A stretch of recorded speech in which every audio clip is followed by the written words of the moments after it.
எதிர்நீச்சல் சீரியல்ல இன்னைக்கு என்ன நடக்க போகுதுன்னு ஒரு குட்டி ப்ரோமோவை பார்க்கலாம். வாங்க வீடியோக்குள்ள போலாம். அறிவுக்கரசி அனுப்பி வச்ச போலீஸ் கும்பல் ஜீவானந்தத்தையும் பார்க்கவையும் பிடிச்சு ஆகணுங்கிற நோக்கத்தோட அந்த காட்டுக்குள்ள அப்படியே வட்டம் போட்டுக்கிட்டு வந்துட்டு இருக்காங்க.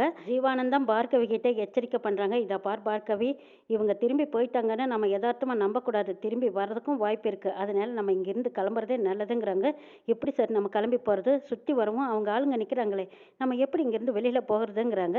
அதுக்கு தான் நம்ம யோசிக்கணும், முயற்சி பண்ணணும் பார்கவி. இதுக்கப்புறமா நம்ம இங்க இருக்க முடியாது. அவங்க மோப்பம் பிடிச்சிட்டாங்க. கண்டிப்பா திரும்ப திரும்ப இந்த இடத்துக்கு வரதுக்கு வாய்ப்பு இருக்கு. நம்ம இங்க இருந்து கிளம்புறது தான் நல்லது. சரி கிளம்ப போலாங்கிறாங்க. சார் எப்படி சார் அப்படின்னு பார்கவி சொல்லவும், அப்ப ஜீவானந்தம் ஒரு ஐடியா கொடுக்குறாங்க. ஜீவானந்தம் ஜனனிக்கு ஃபோன் பண்ணி, ஜனனி ஒன்றும் பயப்படாதீங்க, இது வரைக்கும் நாங்கள் சேஃபாக தான் இருக்கோம். ஆனா என்னோட ஃபோன் கட் ஆயிட்டா கூட சிக்னல் ப்ராப்ளம்னு நினச்சிக்கோங்க. ஆனா எக்காரணத்தை கொண்டு அவங்க கிட்ட நாங்கள் மாட்ட மாட்டோம். நீங்க தைரியமா போங்க அப்படின்னு சொல்றாங்க. ஜனனி சரிங்க சார், எப்படியோ பாதுகாப்பா இருங்க சார், உங்களுக்கு எதுவும் பிரச்சனை இல்லையாங்கிறாங்க.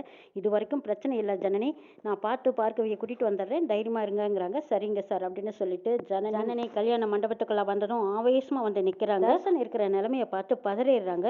என்னது இன்னுமா தர்சனுக்கு குணமாகலைங்கிறாங்க. இல்ல, அவனுக்கு வேற மாதிரி ஒரு ட்ரீட்மெண்ட் கொடுத்துருக்காங்க, அதனாலதான் அவனுக்கு இன்னும் குணமாகாம இருக்கான்னு சொல்றாங்க சக்தி. இதை கேட்டதும் ஜனனி பதட்டப்படுறாங்க. சரி வாங்க, உங்ககிட்ட கொஞ்சம் தனியா பேசணும்னு நந்தினியும் சக்தியும் தனியா கூட்டிட்டு போய் ஜனனி சொல்றாங்க, பார்க்கவியும் ஜீவானந்தும் பாதுகாப்பா தான் இருக்காங்க.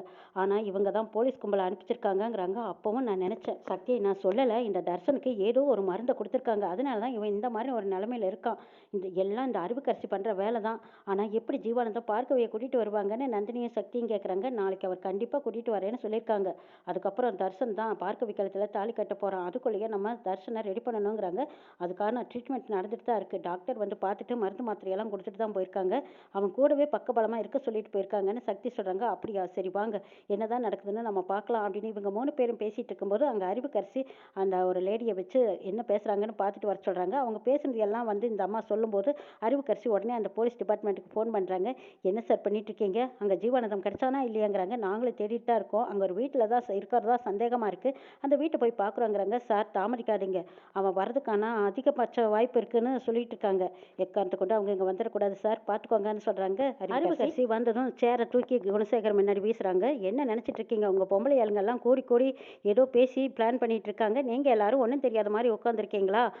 என் தங்கச்சி கழுத்துல தாலி கட்டி ஆகணும் இந்த தர்சன் அப்படின்னு சொல்லிட்டு இருக்கும்போது, ஏமா எங்க கண்ணு முன்னாடி தானே அவங்க எல்லாம் இருக்காங்க, அவங்க எங்களை மீறி என்ன செஞ்சுடுவாங்க, பேசாம உட்காருமா அப்படின்னு சொல்லவும் அறிவுக்கரசி அடங்காம ஆடிக்கிட்டு இருக்கிறாங்க. பூஜைக்கான ஏற்பாடுகள் எல்லாம் நல்லபடியா நடந்துருச்சு. இப்போ பூஜை ஆரம்பிச்சிடலான்னு அந்த மாந்திரிகர் சொல்றாரு.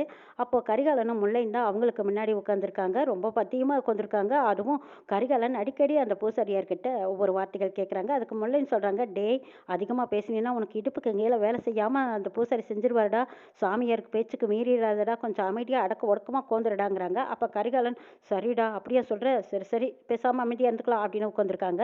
எல்லாரும் பதுங்கி பவ்யமாக உட்காந்துருக்கிறத பார்த்த ஜனனி அந்த சாமியார்கிட்ட கேட்குறாங்க, என்ன நினச்சிக்கிட்டு இருக்கீங்க நீங்கள் உண்மைக்கு சாட்சியாக இருக்கீங்களா, இல்லை இந்த மாதிரி தப்பு செய்கிறவங்களுக்கு சக்தியாக இருக்கீங்களான்னு கேட்குறாங்க. அப்போ சாமியார் எதுவும் பேசாமல் இருக்காரு. இவர் சும்மா போலீஸ் சாமியாரடி, இவர் பேச்சையெல்லாம் நம்பவே கூடாது, ஏதோ இதுக கேட்குதேன்னு அவரும் பணத்தை வாங்கிட்டோமேங்கிறக்காக நடிச்சிட்டு இருக்காரு. இந்த சாமியார் எல்லாம் நம்பவே கூடாதுன்னு ரேணுகாவும் பேசிட்டு இருக்காங்க. அப்படியாக்கா சொல்ற? ஆனா இந்த சாமியார் நடக்க போறது நடந்தது இதையெல்லாம் சொல்லுவாரா அப்படின்னு கேட்டுட்டு இருக்கும்போது அப்ப ஜனனி சொல்றாங்க, ஆமா நீங்க நடந்தது எல்லாம் எதுவுமே சொல்லலையே, இப்ப நடந்துட்டு இருக்கிறத பத்தி சொல்லுங்க பார்க்கலாம். உண்மையான சாமியாரா இருந்தா கண்டுபிடிங்க, யார் கெட்டவங்க யார் நல்லவங்கன்னு சொல்லுங்கன்னு கேட்குறாங்க. சவால் விட்ட மாதிரி பேசுனதும் அந்த சாமியார் சொல்றாங்க, அப்படியே கண்ணை மூடி ஒரு நிமிஷம் இருந்துட்டு, ஆமா போலீஸ் கும்பல் வனாந்தரத்தை சுத்திக்கிட்டு இருக்காங்க, அங்க 2 உசுறு தன்னோட உசுரை கையில பிடிச்சுக்கிட்டு பரிதாம தவிச்சுக்கிட்டு இருக்காங்கன்னு சொல்றாங்க. இதை கேட்டதும் ஜனனி அப்படியே பதறி போயிடுறாங்க. ஒரு நிமிஷம் அப்படியே ஆடி போயிடுறாங்க. இந்த பக்கம் அறிவுக்கரசி சந்தோஷத்துல மனசுக்குள்ள சிரிச்சிட்டு இருக்காங்க. இந்த பக்கம் குணசேகர் விசாலாட்சி இவங்க எல்லாத்துக்கும் ஒண்ணுமே புரியாம பார்த்துட்டு இருக்காங்க. என்னடா இது, பூசாரி சொல்றது உண்மைதானா அப்படின்னு பார்த்துட்டு இருக்காங்க. இங்க தர்சன் நினைவே இல்லாம உட்காந்துருக்காரு. என்ன அறிவுக்கரசி, நீ அனுப்பி வச்ச ஆள் உன்னோட வேலைகளை கரெக்டா செய்யறாரான்னு கேட்குறாங்க. அப்ப அறிவுக்கரசிக்கு தூக்கி வாரிப்படுது. என்னடா இது இப்படி கச்சிதமா புள்ளி விவரமா சொல்றாரேன்னு பார்த்துட்டு இருக்காங்க. அப்பதான் ஜனனிக்கு நம்பிக்கை வருது. அப்ப செய்யறதெல்லாம் இவங்க தப்புத்தான்னு தெரியுதா?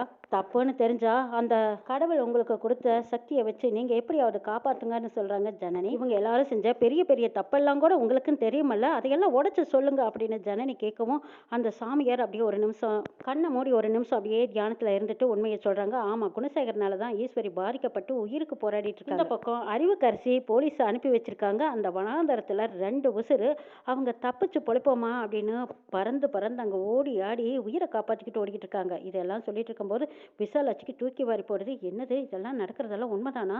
இந்த அறிவுக்கரசி நல்லவளா கெட்டவளா? இவனால இப்படியெல்லாமா பாதிக்கப்படுது? அப்போ தர்ஷனுக்கு நடந்திருக்கிற நிலைமையை என்ன அப்படின்னா அப்பதான் விசாலாட்சிக்கு புரியுது. அப்போ என் பேரனுக்கு என்னடி பண்ணுனீங்கன்னு கேட்குறாங்க.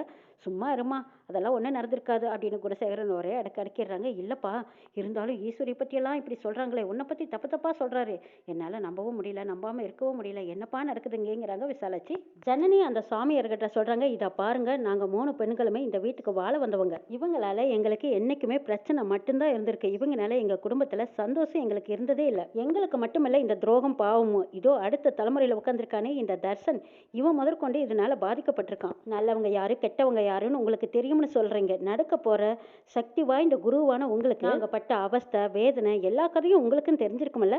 ஏன் பேசாம அமைதியா நிக்கிறீங்க? எங்களோட கஷ்டங்கள், எங்களோட சூழ்நிலை, எங்களோட சங்கடங்கள் எல்லாம் தெரிஞ்சு ஏன் அமைதியா பார்த்துட்டு நிக்கிறீங்க? உண்மையை வெடிக்க வைங்க, சொல்லுங்க, எல்லாரும் முன்னாடியும் உண்மையை உடைச்சு சொல்லுங்கன்னு கேக்குறாங்க ஜனனி. இதோ இந்த குணசேகரன் குடும்பத்துல இருக்கிறவங்க அத்தனை பேரும் பெரிய பெரிய ரகசியங்களை மறைச்சு வச்சிருக்காங்க, அதுவும் அத்தனையும் உங்களுக்கும் தெரியுமல்லன்னு ஜனனி கேட்க கேட்க சாமியார் உண்மையை உடைக்க தயாரா இருக்காரு. எல்லாரும் முன்னாடியும் உண்மையை மறைக்காம சொல்லுங்கன்னு ஜனனி கேட்கும்போது அந்த சாமியார் எல்லாம் தெரியுங்கிறாங்க.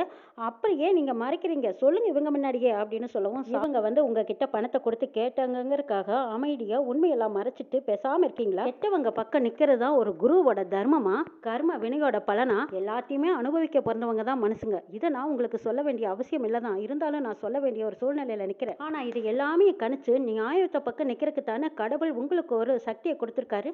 அது ஏன் இப்படிப்பட்ட குணசேகர் மாதிரி ஒரு தப்பான ஆளுகளுக்கு அப்படி ஒரு நோக்கத்துக்காக நீங்க எதுக்காக பயன்படுத்தணும்? ரேணுகாவும் நந்தினியும் ஆஹா, ஜனனி எதிர்த்து நின்று சரியா கேட்கிறா பாரு, அந்த சாமியாரே வாய் முடிக்கிட்டு கொண்டிருக்காருன்னு ரேணுகாவும் நந்தினியும் பேசிக்கிறாங்க. இரு இன்னும் என்னதான் சொல்றான்னு கேட்கலாம் அப்படின்னு அமைதியா பார்த்துட்டு இருக்காங்க. இதா பாருங்க, எங்களுக்கு எதிராக அவங்க சதி பண்ணிக்கிட்டு இருக்காங்க. எங்களை ஒட்டு மொத்தமா அழிக்கணும்னு தான் உங்களை இங்க கூட்டிட்டு வந்திருக்காங்க. எங்க 2 பக்கத்துலயுமே நியாயம் யார் பக்கம் இருக்கிறதா நீங்க உணர்றீங்கன்னு ஜனனி கேட்கவும், சொல்லுங்க ஏன் அமைதியா இருக்கீங்க? காசு கொடுத்தா நீங்க யார் பக்கம் வேணாலும் ஃபேவரா இருக்கலாம், அது கூட உங்க தொழில், அது உங்களோட உரிமை, எனக்கு அது கூட இப்ப பிரச்சனை இல்லைங்க. ஆனா நீங்க மனுஷனா ஒரு குருவா சில நியாயங்களுக்கு கட்டுப்பட்டு தானே நடக்கணும். அந்த நியாயத்தோட அடிப்படையில உண்மையை சொல்லுங்க.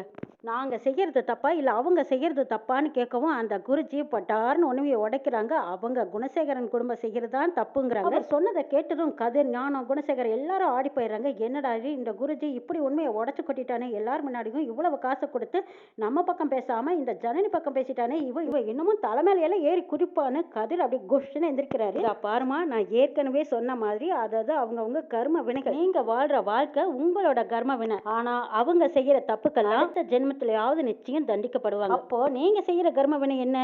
தப்பு செய்யறவங்களுக்கு துணை போறீங்க. உங்களுக்கு அடுத்த ஜென்மத்துல தண்டனை இருக்கா இல்ல இந்த ஜென்மத்துல தண்டனை இருக்கான்னு கேக்குறாங்க. குருஜி பேசாம அமைதியா இருக்காரு. குருஜி இதுக்கப்புறமும் நான் பாவத்தை ஏந்த விரும்பல அப்படின்னு சொல்லிட்டு உண்மையை உடைக்கிறாங்க. அறிவுக்கரசி பண்ணின தப்பையெல்லாம் சொல்லிடுறாங்க. அதுக்கப்புறம் குணசேகர் செஞ்ச அநியாயத்தையும் சொல்லிடுறாங்க. இதையெல்லாம் கேட்ட கதிர் குருஜிவியே அடிக்கிறதுக்கு போறாங்க. எல்லாருமா பார்த்து தடுத்து நிறுத்துறாங்க. குருஜி மேல கை வைக்காதீங்க, இது பெரிய தப்பு, பாவம் அப்படின்னு சொல்லிட்டு குருஜி அங்கிருந்து அனுப்பி வச்சிடுறாங்க.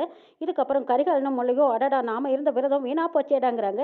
டேய், நம்ம விரதத்துல சுத்தம் இல்ல, அதனால இப்படி நடந்துருச்சுன்னு ஒருத்தருக்கு ஒருத்தர் பேசிக்கிறாங்க. இந்த பக்கமா கதிர் சரியான கோவத்துல ஜனனி மேலேயும் சக்தி மேலேயும் இருக்காங்க. அப்ப ஜனனிக்கு ஒரு போன் கால் வருது. ஜனனி அந்த போன் அட்டன் பண்றாங்க. அப்ப ஜீவானந்தம், நாங்க பெரிய குளத்துக்கு வந்துட்டோம், அங்கிருந்து எங்களை எப்படியாவது கூட்டிட்டு போங்கன்னு வந்து கூப்பிடுறாங்க. அதுக்கு ஜனனி சக்தி கிட்ட சொல்றாங்க, இதை பாரு, நம்ம 2 பேரும் சேர்ந்தாப்புல போய் பெரிய குளத்துல இருந்து அவங்க 2 பேர்த்தையும் கூட்டிட்டு வந்துடலாங்கிறாங்க.